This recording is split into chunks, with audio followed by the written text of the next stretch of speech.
ये डिजाइन उस लेख से लिया गया है जो कम से कम 1800 साल पुराना है। वो वाहन आसमान में उड़ जाते थे जैसे एक विमान उड़ता है। मतलब प्राचीन लेखों में दी गई जानकारी वास्तव में सही है। ये एक बहुत बड़ा चिकित्सा लेख है और इसे भारत की पारंपरिक चिकित्सा पद्धति का आधार माना जाता है।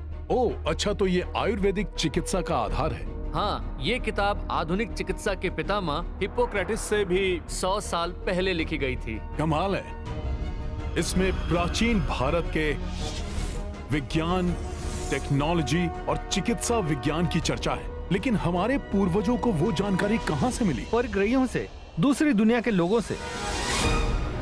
वो कौन थे? वो कहां से आए थे? वो पीछे क्या छोड़ गए? वो कहां चले गए? क्या वो लौट कर आएंगे? Ancient aliens, voices of the gods. Bharat, यहां करीब 130 करोड़ लोग रहते हैं और ये दुनिया का दूसरा सबसे ज्यादा आबादी वाला देश है। हालांकि यहां मानव सभ्यता की कुछ सबसे पुरानी सभ्यताओं का जन्म हुआ, मगर भारत में पिछले कुछ सालों में बड़ी तेजी से आधुनिकता भी आई है।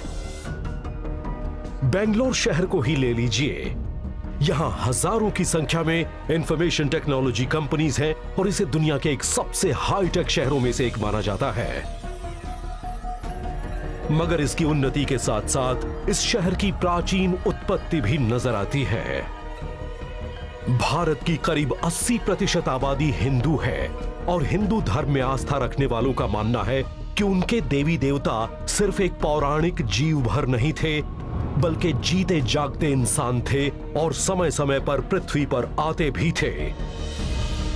भारत के लोगों का धर्म उनके जीवन के ताने बाने से जुड़ा है। आज भी बहुत से लोग इन बातों को सिर्फ किस्से कहानी नहीं बल्कि तथ्य से भरा इतिहास मानते हैं और कहते हैं कि वो दिव्य देवता इंसानों के बीच आते थे और उन्हें ज्ञान देते थे। हिंदू मान्यताओं में इन देवी देवताओं को सिर्फ एक प्रतीक या पौराणिक जीव भर नहीं माना जाता, उन्हें जीता जागता इंसान माना जाता है जो आसमान से आए थे और आम लोगों के बीच रहा करते थे। हिंदू धर्म का आधार बहुत अच्छी तरह से प्राचीन लेखों में संरक्षित है और हिंदू परंपराओं के मुताबिक ये लेख उन देवी देवताओं के बताए गए लेख हैं जिन्हें इंसानों ने लिखा था। उन लेखों में हिंदू धर्म के आदि लेख, वेद और दूसरे ग्रंथ हैं जिन्हें प्राचीन संस्कृत भाषा में लिखा गया था। वेदों के विद्वान मानते हैं कि इनमें वास्तुशिल्प, विज्ञान, टेक्नोलॉजी, अस्त्र शस्त्र और चिकित्सा की बातें कही गई हैं और उन्हें बहुत अच्छी तरह से संरक्षित रखा गया है। वेदों की रचना तो ब्रह्मांड के रचना के समय ही हुई थी और वो हजारों हजार साल से मौजूद हैं। माना जाता है कि इसका ज्ञान सीधे देवी देवताओं से मिला था। ये देवताओं की लिखी पुस्तक है। ये उन बुद्धिमान जीवों की देन है जिन्होंने हमें ऐसे दिशा निर्देश दिए जिससे मानव सभ्यता का भला हो सके और एक तरह से ये हम इंसानों के लिए एक प्रैक्टिकल गाइड है। लेकिन अगर भारत के प्राचीन लेख सचमुच परग्रही देवी देवताओं की देन है, तो फिर उनमें किस तरह की जानकारी है?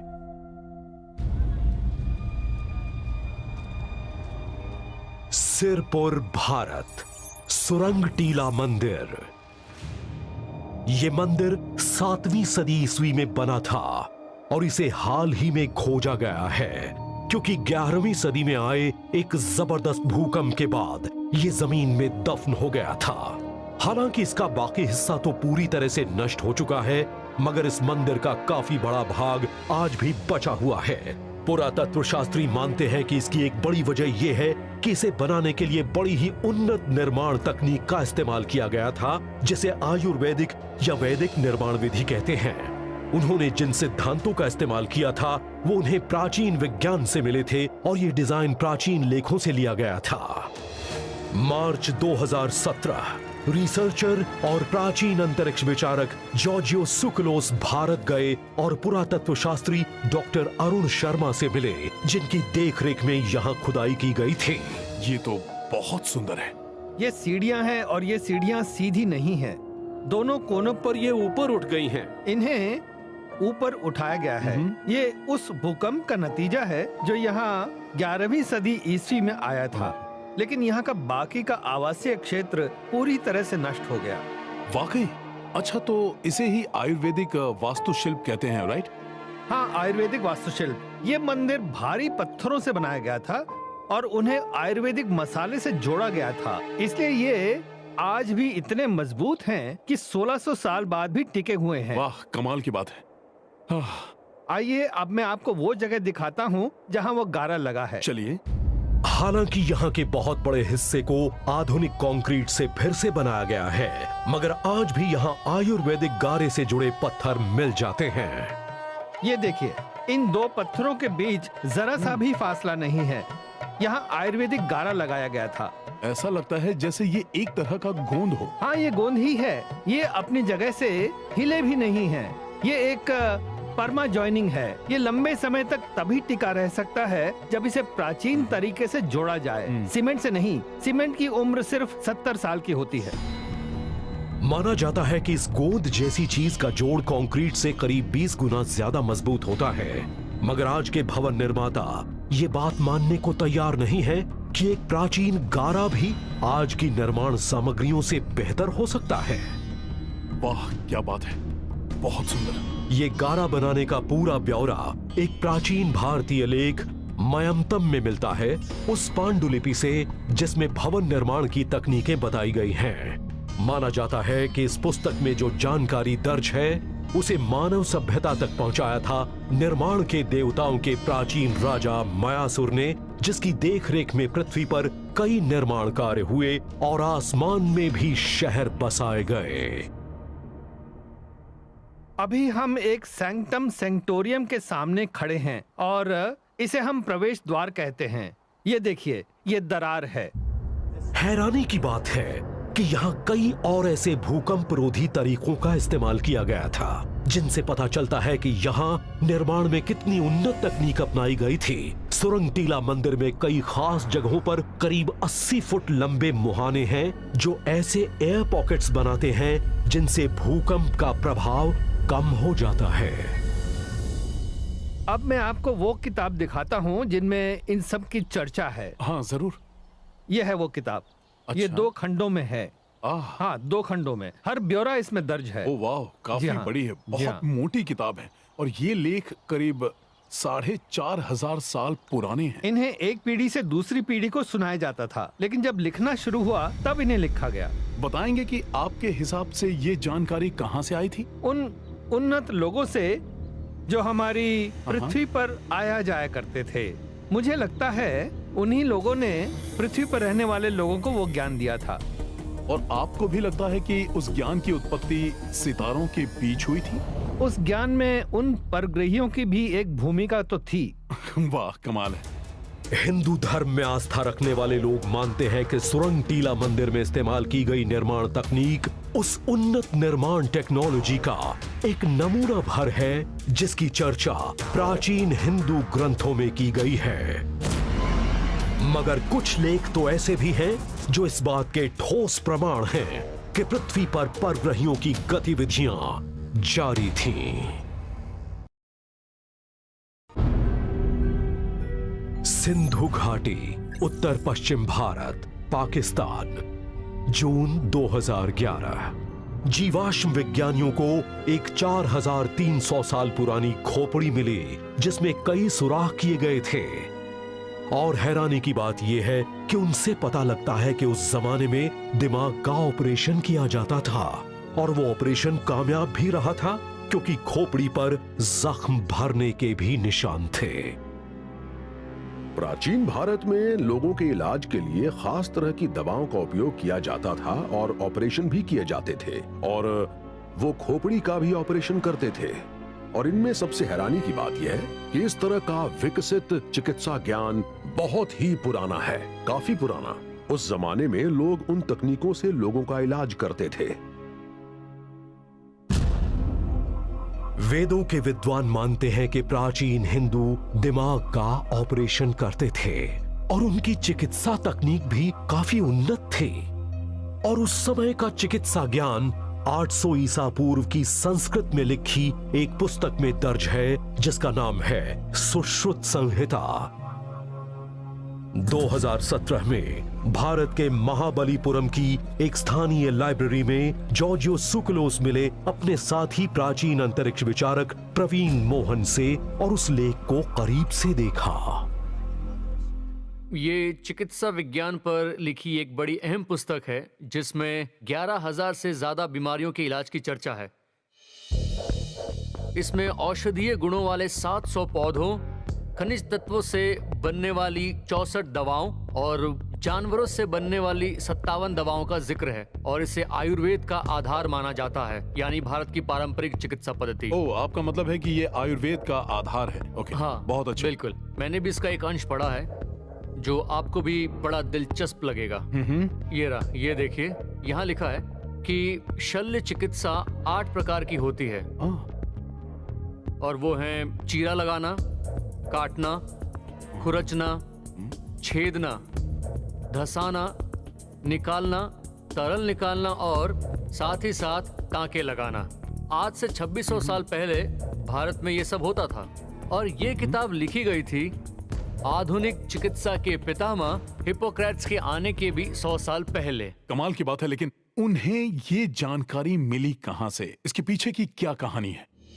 सुश्रुत संहिता का अर्थ है कि इसे सुश्रुत ने लिखा था, लेकिन वो इसके मूल लेखक नहीं थे। उन्होंने ये किताब नहीं लिखी थी।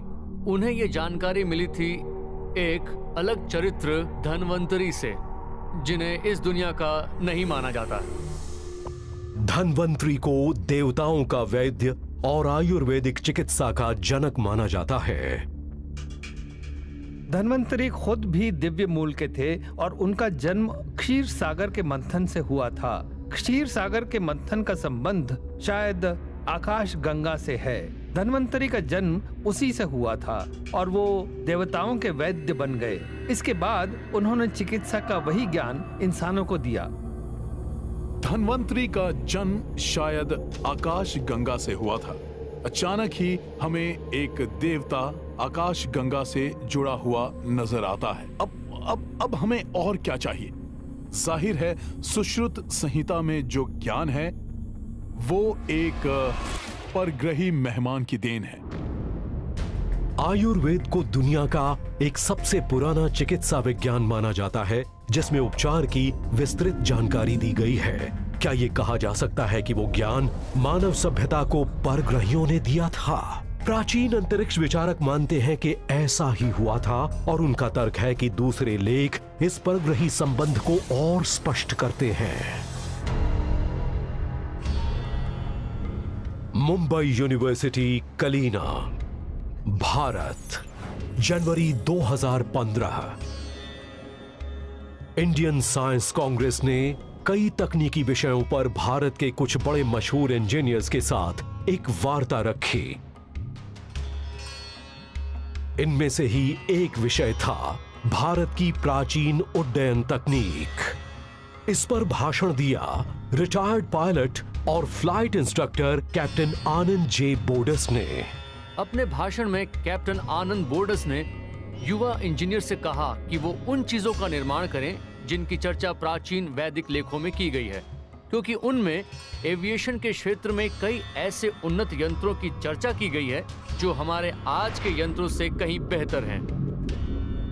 इस बात पर काफी विवाद भी हुआ क्योंकि एक गुट मानता था कि भारत की प्राचीन सभ्यताओं के पास बड़ी ही कमाल की फ्लाइंग टेक्नोलॉजी थी, लेकिन दूसरा गुट इस बात को पूरी तरह से खारिज कर रहा था, बकवास मान रहा था। मगर इस बात में कोई शक नहीं कि आज से कई हजार साल पहले कुछ तो हो रहा था और इस बात के सबूत भी है कि उस वक्त भी लोगों के पास उड़ने वाले यंत्र थे और वो कमाल के काम कर सकते थे, मगर उन्हें उनकी जानकारी कहां से मिली? कैप्टन बोडिस तो उन रिसर्चर्स की लंबी श्रृंखला में सबसे नए हैं जिन्होंने कहा कि प्राचीन लेखों में उस उड़ने वाले यानों की लुप्त टेक्नोलॉजी की चर्चा है और उन लेखों में उन्हें विमान कहा गया है।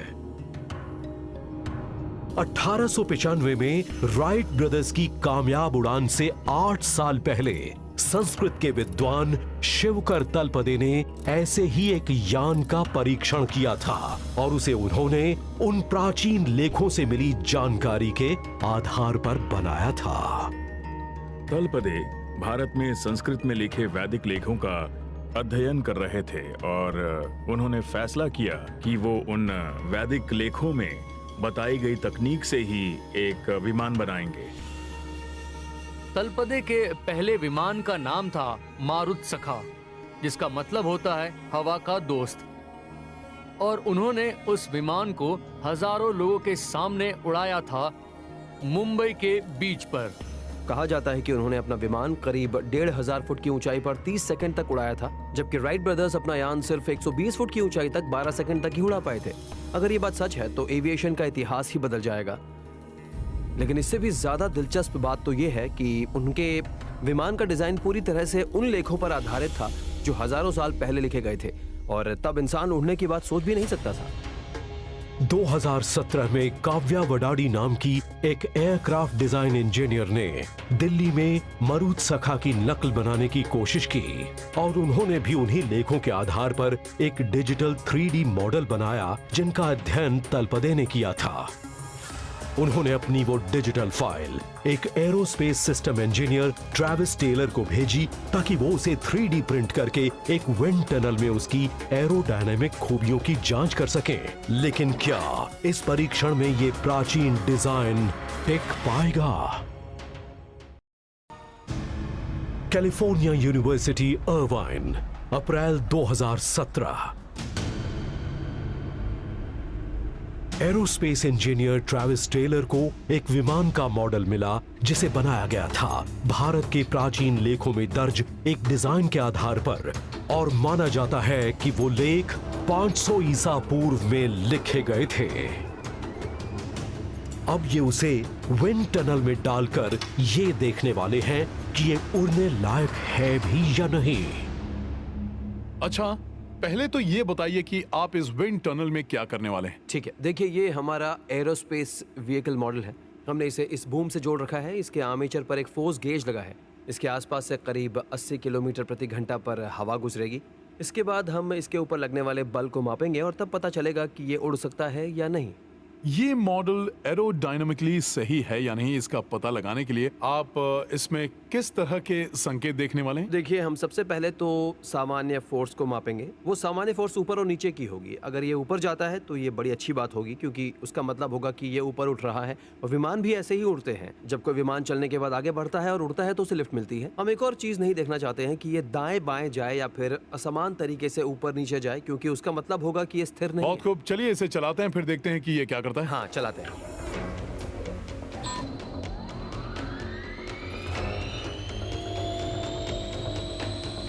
हवा का बहाव तेज हो रहा है। हाँ, करीब 80 किलोमीटर प्रति घंटे की रफ्तार वाली हवा में ये विमान थोड़ा ऊपर तो गया, लेकिन अभी बिल्कुल स्थिर लग रहा है।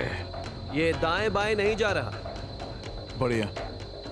सेंसर्स ने उसके ऊपर लग रहे अलग अलग बलों को मापा और फिर टॉर्क और पिच को भी देखा, जिससे पता लगेगा कि ये कितना एरोडायनामिक है। काफी स्थिर लग रहा है।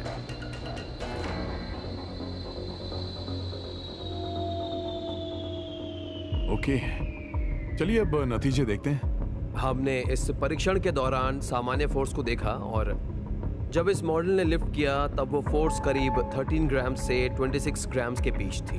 मतलब इसे लिफ्ट मिल रही है, और हमारे इस विंड टनल एक्सपेरिमेंट में इसे पॉजिटिव लिफ्ट मिली है, वैसे ही जैसे एक प्लेन को मिलनी चाहिए।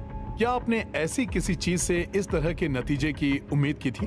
देखिए, इसका आकार तो मुझे लिफ्ट करने लायक लगा था, लेकिन तब तक कुछ कहा नहीं जा सकता जब तक हम आजमा ना लें। और अब हमारे पास जो नतीजे हैं उनसे हम ये बात दावे से कह सकते हैं। और आप इसके बारे में उन लोगों के सवाल का क्या जवाब देंगे जो इस बात से इनकार करेंगे कि ये उस लेख के आधार पर नहीं बना हो सकता जो करीब 1800 साल पहले लिखा गया था? मैं तो बस यही कह सकता हूँ कि हमने एक वैज्ञानिक प्रयोग किया है और उसके नतीजे बताते हैं कि उन लेखों से जो मॉडल बनाया गया है वो पूरी तरह से एरोडायनामिक है। प्राचीन भारतीय लेखों के आधार पर बने एक विमान के मॉडल की जांच करने पर पता लगा कि वो उड़ सकता है। तो क्या यह संभव है कि हम उन प्राचीन भारतीय लेखों को पढ़कर उस उन्नत टेक्नोलॉजी की रचना फिर से कर सकते हैं जो आज से हजारों साल पहले भारत में मौजूद थी? प्राचीन अंतरिक्ष विचारक मानते हैं कि उन लेखों में शायद उन्नत विमानों की भी चर्चा हो।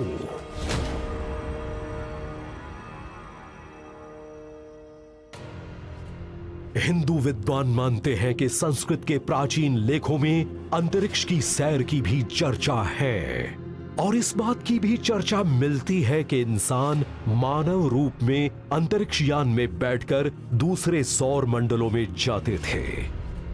प्राचीन ग्रंथ विष्णु पुराण में लिखा है कि भगवान विष्णु ने ध्रुव नाम के एक इंसान को अंतरिक्ष की सैर पर ले जाने का फैसला किया। हम इस बात को जानते हैं क्योंकि उसमें साफ साफ लिखा है कि ध्रुव बुध और शुक्र ग्रह पर ही नहीं बल्कि उसके बाद कई तारों के आगे भी गए थे। उस लेख के मुताबिक ध्रुव एक अंतरिक्ष यान में 7 ग्रहों के पार गए थे और आखिर में उन्होंने विष्णु लोक के सौर्य मंडल और ग्रह में प्रवेश किया था, उस ग्रह में जहां भगवान विष्णु का जन्म हुआ था। ये इस बात का सबूत है कि एक परग्रही इंसान को दूसरे सौर मंडल में ले गया था। हालांकि इस बात की विस्तृत चर्चा नहीं मिलती कि ध्रुव का विमान कैसा था, मगर विद्वानों को उन लेखों में अंतरिक्ष यानों के काफी विस्तृत ब्यौरे मिले हैं। 2014 में journal of engineering and innovative technology में वैदिक आयन इंजन शीर्षक से एक लेख छपा। उसमें एरोस्पेस वैज्ञानिकों की एक टीम ने उस सिद्धांत की बात की थी जिसकी चर्चा करीब 1000 साल पुराने ग्रंथ समरांगण सूत्रधारा में की गई है। उसमें कहा गया है कि एक मर्क्यूरी वॉर्टेक्स इंजन से अंतरिक्ष की सैर की जाती थी। समरांगण सूत्रधार में उस इंजन की चर्चा है जो पारे से चलता था और पारा एक वोर्टेक्स में नाचता था जो शायद सूरज से गर्मी लेकर उड़ने की क्षमता पैदा करता था। मुझे तो वो एक आयन इंजन सा ही लगता है।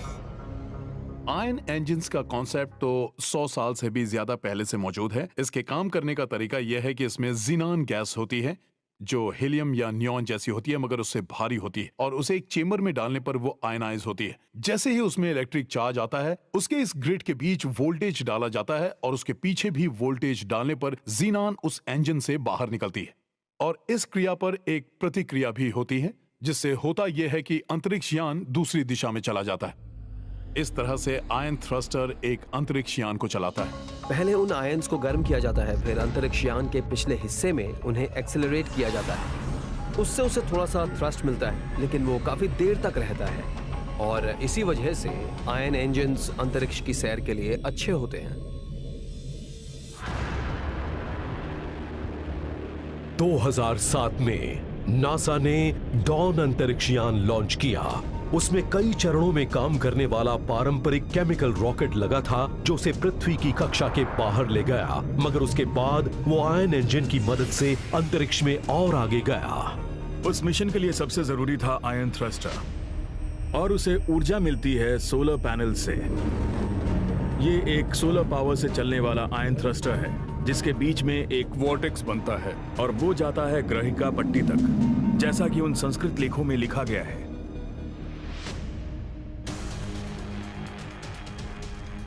अगर उस लुप्त टेक्नोलॉजी की इतनी विस्तृत जानकारी इस उद्देश्य से रखी गई थी कि बाद में हम उसका इस्तेमाल कर सकें, तो क्या आज इंसान इतने उन्नत है कि उसकी नकल कर सकें?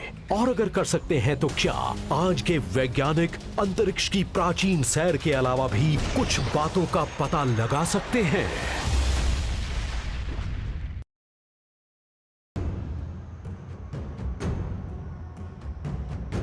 महाबलीपुरम, भारत।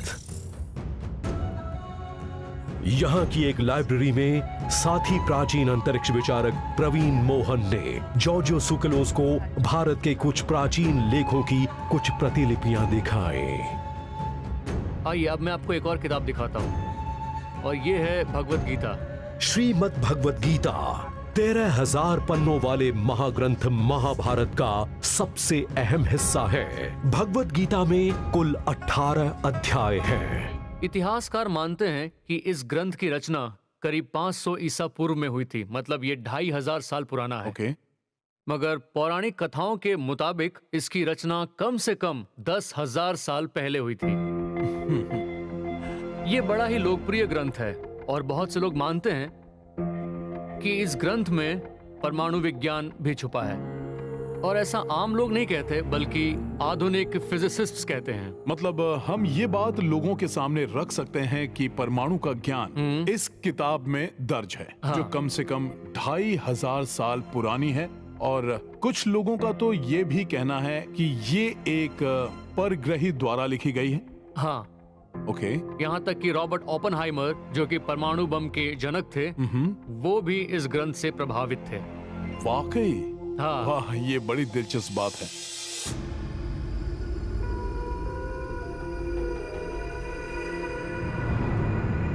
हॉर्नाडा डेल मोएटो रेगिस्तान, न्यू मैक्सिको, 16 जुलाई 1945।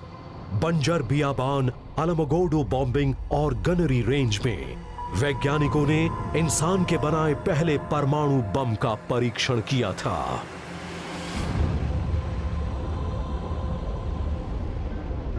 वैसी तबाही इंसान के बनाए किसी और हथियार ने नहीं मचाई थी। परमाणु बम के जनक जे रॉबर्ट ओपेनहाइमर मैनहट्टन प्रोजेक्ट के प्रमुख थे और अमेरिका की सरकार ने परमाणु हथियार बनाने के लिए ही ये गुप्त मिशन शुरू किया था। ओपेनहाइमर ने जब उस कामयाब परमाणु परीक्षण को देखा तो वो समझ गए कि वो कितना खतरनाक हथियार बनाने जा रहे हैं। तब उन्होंने भगवत गीता की ये लाइन कही थी, मैं मृत्यु बन चुका हूं, जगत का संहारक।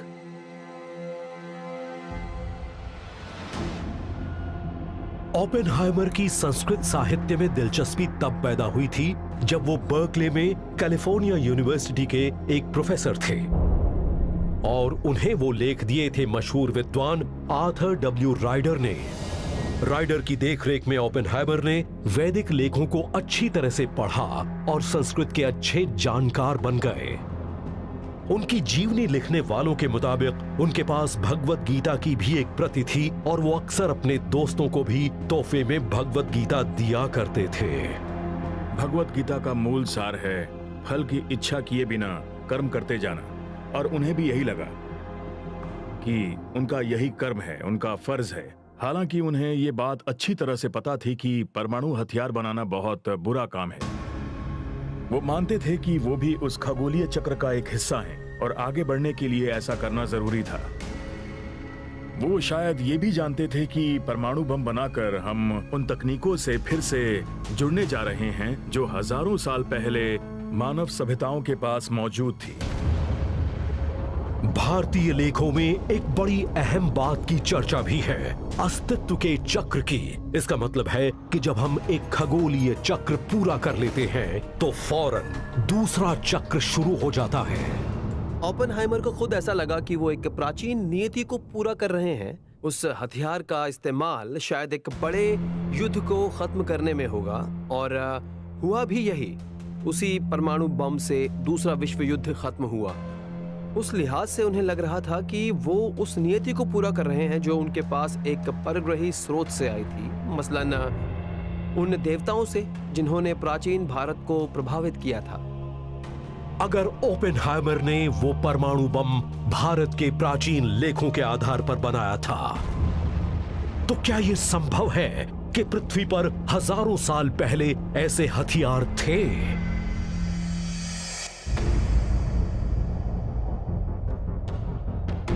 थार रेगिस्तान, राजस्थान, भारत, 1992। इंजीनियर्स ने यहां एक जगह से मिट्टी के कुछ नमूने लिए जहां कुछ घर बनाए जाने थे। वहां से उन्हें मिट्टी के नीचे रेडियो एक्टिव राख की एक मोटी परत मिली। आगे की जांच पड़ताल से पता लगा कि राख की वो परत करीब 7 वर्ग किलोमीटर के दायरे में फैली है। उस इलाके को घेरने के बाद वैज्ञानिकों ने वहां से एक शहर के अवशेष ढूंढ निकाले जिसकी इमारतें ढह चुकी थीं।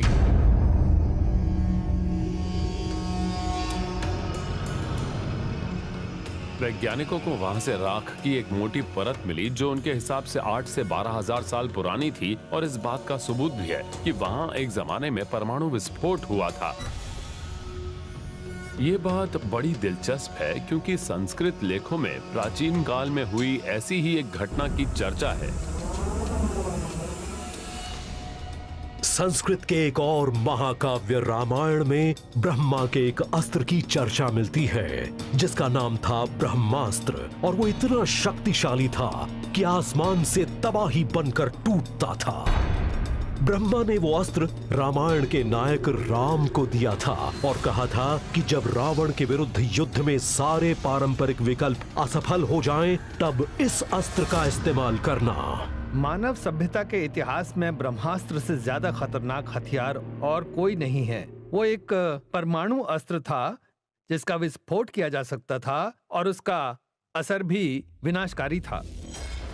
उसका इस्तेमाल करने के बाद वो जानवरों को प्रभावित करता था और वो मारे जाते थे। इंसानों के नाखून और बाल निकल जाते और उन्हें सांस लेने में तकलीफ होती थी। माना जाता है कि राम ने ब्रह्मास्त्र का इस्तेमाल किया था ध्रुमतुल्य पर। इस बात का उल्लेख है कि वो पाकिस्तान की सरहद के पास राजस्थान में गिरा था। ये दुनिया का 19वां सबसे बड़ा रेगिस्तान है। तो क्या राजस्थान के थार रेगिस्तान में मिली रेडियो एक्टिव राख की वो परत इस बात का प्रमाण है कि प्राचीन लेखों में कही गई बातें सही हैं? परमाणु युद्ध, अंतरिक्ष यात्रा, उड़ने वाले विमान, क्या हमारे टेक्नोलॉजिकल अतीत के कई और बड़े राज उन प्राचीन लेखों में छिपे हैं? और अगर ऐसा है तो क्या वो हमें मानव सभ्यता की तय नियति की ओर ले जाने की चेतावनी भी हो सकते हैं? राणकपुर, भारत, चौमुखा जैन मंदिर। 15वीं सदी ईस्वी में बना ये मंदिर जैन धर्म के पहले तीर्थंकर ऋषभनाथ का है। उनके बारे में कहा जाता है कि वो मानव जाति को सभ्य बना रहे थे और उन्हें लेखन, गणित, विज्ञान और कृषि सिखाते थे। माना जाता है कि जैन धर्म हिंदू धर्म से भी पुराना धर्म है। जैन और हिंदू धर्म के अनुयायी एक जैसी ही आस्था रखते हैं और मानते हैं कि ब्रह्मांड का एक प्राकृतिक चक्र है और वो कर्म और पुनर्जन्म पर भी विश्वास करते हैं, मगर अलग अलग देवी देवताओं की पूजा करते हैं। जैन धर्म के अनुसार आध्यात्मिक मुक्ति के लिए ज्ञान प्राप्त करना जरूरी है। इस मंदिर की बनावट ऋषभनाथ को खगोलीय ज्ञान प्राप्त करते दिखाती है। मगर रणकपुर के इस मंदिर की सबसे बड़ी खूबी नीचे फर्श पर नहीं है, बल्कि ऊपर छत पर है। इस छत को ध्यान से देखिए तो वो स्विट्जरलैंड में मौजूद particle accelerator large hadron collider जैसी नजर आती है।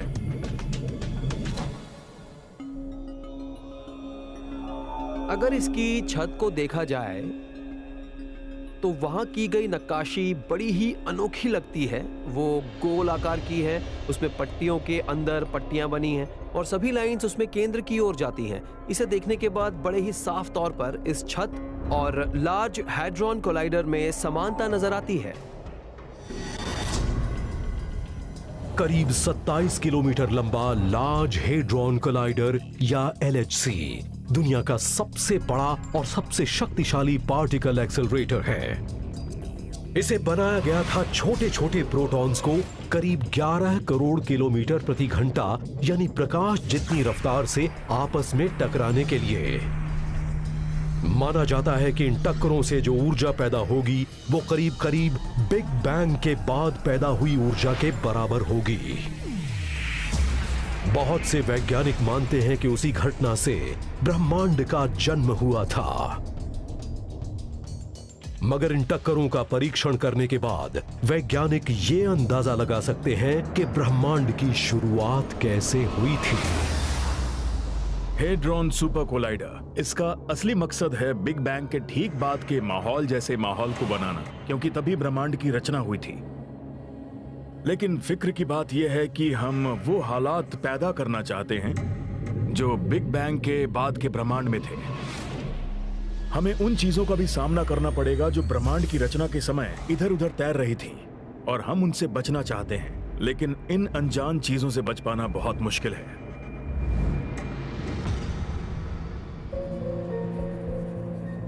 आज हम सब एटॉमिक स्तर की या क्वांटम मैकेनिक्स की बात दो महान वैज्ञानिकों की वजह से कर रहे हैं। ऑस्ट्रिया के फिजिसिस्ट अर्विन श्रोडिंगर और जर्मन फिजिसिस्ट वर्नर हाइजेनबर्ग। उनकी जीवनी लिखने वालों के मुताबिक श्रोडिंगर और हाइजेनबर्ग भारत के प्राचीन लेखों से बड़े प्रभावित थे। हाइजेनबर्ग ने तो साफ तौर पर कहा था कि जिसने भी हिंदू आध्यात्मिक लेख वेदांत पढ़ा है उसे क्वांटम थियरी अनोखी नहीं लगेगी। मगर वो ऐसा क्यों कह रहे थे? दरअसल हिंदुओं का दुनिया को देखने का एक बड़ा अलग तरीका है। वो इस क्वांटम रियलिटी की सोच को भी त्रुटि कहते हैं, और ये वो छोटे छोटे कण हैं जिनसे ये पूरा भौतिक संसार बना है। ये बहुत ही दिलचस्प बात है कि वो प्राचीन लेख आज भी प्रभावी हैं, और उन्हीं की बदौलत 20वीं सदी की शुरुआत में क्वांटम मैकेनिक्स का विकास हुआ। इससे पता लगता है कि जिस संस्कृति ने वो लेख लिखे थे उसे क्वांटम मैकेनिक्स का पता था। हिंदू लेख कई मायनों में उन बातों के बारे में पहले ही बता देते हैं जो आगे होने वाले हैं। हो सकता है कि उनमें से कुछ लोगों को परग्रहियों से निर्देश मिल रहे हों, और कहा जा रहा हो कि उन्हें संरक्षित रखो ताकि आज जब हम उन्हें देखें तो उस समानता को महसूस कर सकें। हमें इस बात की संभावना को याद रखना होगा कि ये शायद किसी बड़े दिव्य उद्देश्य के लिए हमें परग्रहियों से मिला एक दान है। हो सकता है कि ये लेख हमें अपने भविष्य की एक झलक दिखा रहे हों और हमारे लिए एक चेतावनी हो, और हो सकता है कि हम जिस रास्ते पर चल रहे हैं उसे नहीं बदला तो अंजाम बहुत बुरा हो। अगर परग्रहियों ने हमारे पूर्वजों को लुप्त उन्नत टेक्नोलॉजी और सिद्धांतों को दर्ज करने का निर्देश दिया था, तो क्या वो उसे हमारे लिए एक दिशा निर्देश बनाना चाहते थे जिसे हम वैज्ञानिक रूप से उन्नत होने पर समझ सके, या फिर वो एक ऐसी चेतावनी थे कि हम वही गलतियां न करें जो अतीत में कर चुके हैं? अगर ऐसा है तो उन लेखों से इसके बारे में क्या जानकारी मिलती है कि मानव सभ्यता किस तरफ जा रही है? नई Delhi, Bharat. National mission of manuscripts के विद्वान 39 लाख से ज्यादा प्राचीन लेखों को अनुवाद करके संरक्षित करना चाहते हैं, जिन्हें बड़ा ही दुर्लभ माना जाता है, और वो अलग अलग विषयों से जुड़े हैं, जैसे कि प्राचीन विज्ञान। उनमें से कई लेख तो भोजपत्र पर लिखे गए थे, और वो इस उपमहाद्वीप पर कई बड़ी ही अनोखी जगहों पर छिपाकर रखे गए हैं। हाल ही में पता लगा कि अभी तक भारत के करीब 10% प्राचीन लेखों को ही छापा जा सका है, और कोई नहीं जानता कि उन लेखों में क्या है जिन्हें अभी तक पढ़ा भी नहीं जा सका। कहीं उन पांडुलिपियों में इस बात के संकेत तो नहीं कि हम आने वाले दिनों में किस तरफ जाने वाले हैं। हम जिस दुनिया में रहते हैं उसके अंदर की बहुत सी चीजों के बारे में हम नहीं जानते हैं, और उन वैदिक लेखों को हम ज्ञान का खजाना भी कह सकते हैं। अगर हम उन लेखों को नहीं पढ़ पाए तो हो सकता है हम कोई बेहद अहम बात ना जान पाए। अगर हम उन हिंदू लेखों को पढ़ें तो लगता है हम जो कुछ भी कर रहे हैं पहले भी कर चुके हैं। वैदिक लेख हमें आगे बढ़ने की प्रेरणा देते हैं। जाहिर है अगर हम उनकी अनदेखी करते हैं तो नुकसान हमारा ही है, और हो सकता है कि इससे हमारा अंत भी हो जाए। मैं तो यही मानता हूं कि हमें उन प्राचीन लेखों पर और ज्यादा ध्यान देना चाहिए, और हम उनसे जो भी सीख सकते हैं हमें सीखना चाहिए, क्योंकि वो जानकारी हमें देवताओं से, परग्रहियों से मिल रही है। तो क्या देवताओं की वो आवाजें जो भारत के उन प्राचीन लेखों में लिखी हैं, उनमें छिपी बहुत सी जानकारी हम आज तक हासिल ही नहीं कर पाए? क्या उनमें वो जानकारियां हैं जिनसे हमें बचना है? प्राचीन अंतरिक्ष विचारकों के मुताबिक एक बात तय है कि इंसान का परग्रहियों वाला अतीत उसके भविष्य के लिए जरूरी है, और उस भविष्य में या तो हम उन गलतियों को नहीं दोहराएंगे जो पहले कर चुके हैं, या फिर हम उन गलतियों को फिर से दोहराने पर मजबूर हो जाएंगे।